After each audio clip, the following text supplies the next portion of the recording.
Hezbollah भड़का और Israel पर हमला। इजरायल के लिए चुनौती इस वक्त हिजबुल्लाह बना हुआ है। बड़ी खबर लगातार आप तक पहुंचा रहे हैं। इंटरनेशनल लेवल पर अलग अलग देशों के बीच में जो टकराव है वो युद्ध की स्थिति तक पहुंचता हुआ नजर आ रहा है। ऑलरेडी कई देशों के बीच में युद्ध की स्थिति बनी हुई है।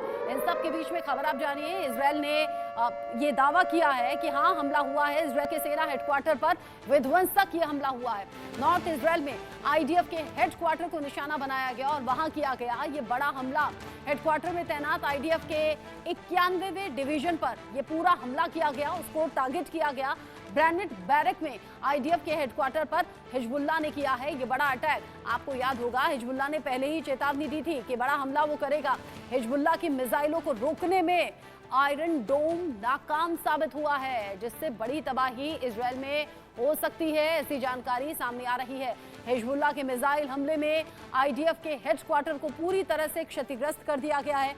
जो तस्वीर आप टीवी स्क्रीन पर देख रहे हैं वो हमले के बाद की तस्वीरें हैं। हलचल बढ़ गई है, यहाँ हलचल तेज हो गई है इजरायल में, क्योंकि हिजबुल्लाह ने कहा था कि अंजाम भुगतना होगा और अब वो असल मायने में दिखाई भी दे रहा है। हिजबुल्लाह के हमले में इजरायल में बड़ी तबाही देखी गई है। नॉर्थ इजरायल में आईडीएफ के हेडक्वार्टर पर यह हमला हुआ है। बुरकान मिसाइल से हिजबुल्लाह ने अटैक किया। हेडक्वार्टर में तैनात आईडीएफ के 91वें डिवीजन को निशाना बनाया गया, जहां हिजबुल्लाह के हमले के निशान साफ तौर पर आप देख सकते हैं। हिजबुल्लाह की जो मिसाइल हैं उन्हें आयरन डोम रोकने में पूरी तरह से नाकाम रहा है। इससे पहले होता क्या था, इजरायल की तरफ जो भी मिसाइलें आती थी आयरन डोम के जरिए उन्हें हवा में ही, यानी कि आसमान में ही नाकाम कर दिया जाता था। लेकिन इस बार ऐसा हुआ नहीं। तबाही इजरायल में देखने को मिली, जहां पर आईडीएफ के हेडक्वार्टर को निशाना बनाते हुए पूरी तरह से तबाह कर दिया। इजरायली सेना के हेडक्वार्टर पर ही हमला हुआ है। हमला हुआ तो कुछ बड़ी बातें निकलकर इसमें सामने आ रही हैं। क्या है वो बड़ी बातें, आप जान लीजिए। नॉर्थ इजरायल में आईडीएफ का ये हेडक्वार्टर है जिस पर हमला किया गया और ये हिजबुल्लाह की ओर से किया गया, जिसकी जिम्मेदारी भी हिजबुल्लाह की तरफ से ली गई है।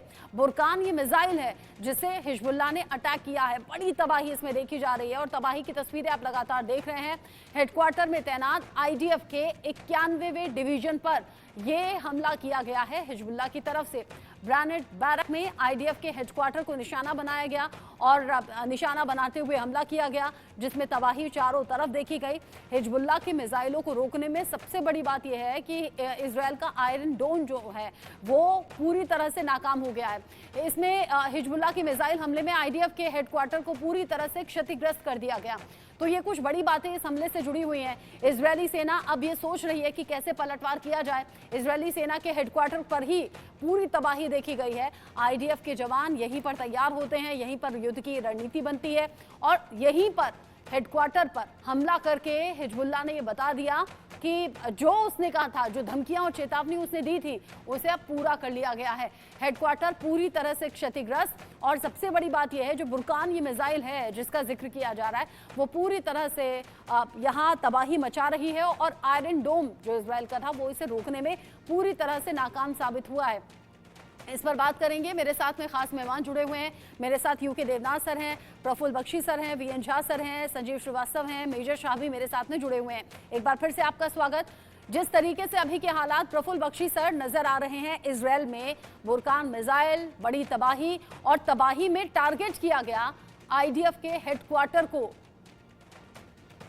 बिल्कुल ठीक कह रही हैं आप। आईडीएफ के हेडक्वार्टर को इन बुरकान मिसाइल से यूज किया गया, अटैक किया गया। ये शॉर्ट रेंज मोबाइल मिसाइल है, MRBM ये है, and short range missile but very accurate इनके। और जो पहला जो इन्होंने मिलकर हमला इजराइल पे किया था, ये मिसाइल का भी इस्तेमाल उस समय हुआ था। ये मिसाइल बड़ी इफेक्टिव हैं शॉर्ट रेंज के लिए और इस समय इन्होंने जिस तरीके से हमला किया, इसका मतलब ये है कि इजराइल इसको काउंटर नहीं कर पाया। वैसे एज इट इज आपने बताया, जो आयरन डोम है उसकी भी कैपेसिटी खत्म हो गई है, क्योंकि आयरन डोम अब सैचुरेट हो जाए, आप कंसंट्रेटेड अटैक करिए, उसकी एक लिमिट होती है। उसके बाद वो जितना डिस्ट्रॉय कर सकता है करेगा, और ज़्यादा जो बाकी जो होते हैं अटैकिंग मिसाइल सिस्टम्स, वो आके उनको डिस्ट्रॉय करते हैं। तो हर एक चीज़ की एक लिमिटेशन होती है डिफेंस की, वो आयरन डोम की है।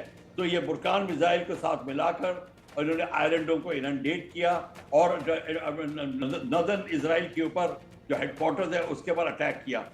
ये अटैक तो आंसर था क्योंकि इजराइल ने सदर्न लेबनान पे अटैक किया था, और ये मामला चलता रहेगा, अटैकिंग एंड काउंटर अटैकिंग। इससे कोई हम इस समय नतीजा नहीं निकाल सकते। यानी आप कह रहे हैं अभी इजराइल में तबाही है, अभी आने वाले वक्त में हो सकता है कि वो पलटवार करे, और इजराइल तो ऐसे भी चुप बैठने वालों में से है नहीं। वीएन झा सर, यानी कि जो टकराव की स्थिति है, अब काउंटर अटैक करने की तैयारी में क्या इजराइल होगा? देखिए रचना, एक चीज़ थोड़ा सा मैं आपको जानकारी दे दूँ कि जो आयरन डोम है काफ़ी इफेक्टिव है, लेकिन जैसे भी प्रफुल्ल बता रहे थे कि प्रफुल्ल जी बता रहे थे कि ओवर सैचुरेट करते हैं। लास्ट टाइम भी 7 अक्टूबर को आप याद कीजिए, 7 अक्टूबर को भी एक साथ लगभग 500 रॉकेट छोड़े दागे गए थे। तो जब ये ओवर सैचुरेट होता है तो इसका जो इंटरसेप्शन है वो थोड़ा सा क्वेश्चनेबल है। और सबसे बड़ी बात ये है कि बैलिस्टिक मिसाइल जो यूजुअली वर्टिकली आके अपने टारगेट पे गिरती है, तो उसके खिलाफ में आयरन डोम जो है ये बहुत इफेक्टिव पहले भी नहीं रहा था, और आज के दिन भी नहीं है, और आगे भी नहीं रहेगा जब तक कि इसमें कुछ बदलाव ना किया जाए। तो ये बैलिस्टिक मिसाइल का जो अभी अटैक था, ये आज से 3 दिन पहले की ये खबर है एक्चुअली, वो कल भी हम इस पर डिस्कस कर चुके हैं।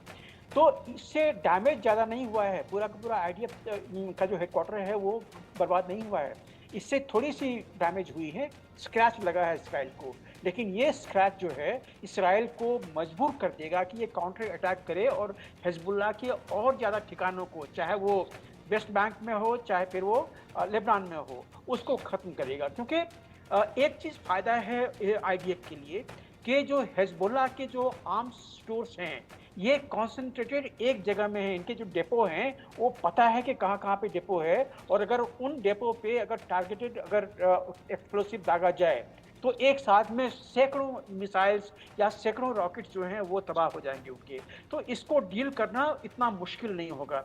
लेकिन आखिर एक और चीज़ आती है बात कि अभी हमास को ख़त्म कर रहे हैं, अब ये हिजबुल्लाह अपना सर उठा रहा है, कहाँ तक चलेगा? हम यहाँ पे देख रहे हैं गल्फ ऑफ एडन में भी हूती जो है वो बार बार हमला कर रहा है।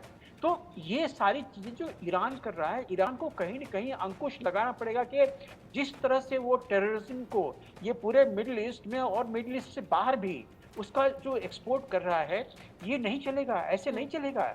ईरान खुद तबाह होगा इसमें। और हम आने वाले दिनों में जिस तरह से अभी पिछले जो लगभग 1 महीने में हम देख रहे हैं कि इसराइल के खिलाफ काफ़ी ज़्यादा जो लोग बोल रहे थे, वेस्टर्न कंट्रीज भी, यूरोप भी बोल रहे थे उसके खिलाफ में, अब जबकि ये हिजबुल्लाह का अटैक हुआ है, अब सब एक सुर से इसराइल के सपोर्ट में आएंगे। और इसराइल इसके बाद जब हिजबुल्लाह पे अटैक करेगा, ये बहुत घातक अटैक होगा, इसमें बहुत सारे लोग मारे जाएंगे। क्योंकि यानी तबाही बड़ी, और इसीलिए हम कह रहे हैं तबाही बड़ी, और बड़ी तबाही के इंडिकेशंस जिसमें दुनिया भर की निगाहें हैं, या फिर ये कहिए दुनिया भर में चिंता इस खबर को लेकर बनी हुई है।